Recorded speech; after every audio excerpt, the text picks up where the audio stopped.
আমরা এই যে ইগল যে স্ট্যাচুটা আছে ইগল স্কোয়ারে, এইখানে ডাইরেক্ট উপরে উঠে পড়েছি।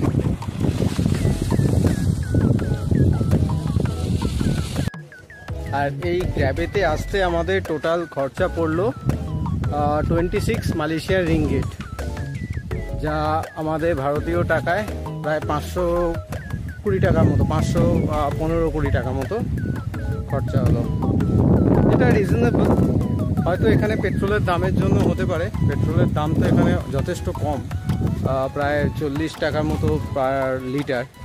তো সেই জন্য হয়তো এখানে গ্র্যাবেই হোক বা ট্যাক্সিতেও সেরকম অতটা চড়া দাম লাগে না। আমাদের দেশেও যদি তেলের দাম এতটা কম হতো তাহলে হয়তো আমাদেরও ট্রান্সপোর্টিং কস্টটা অনেক কম হতো।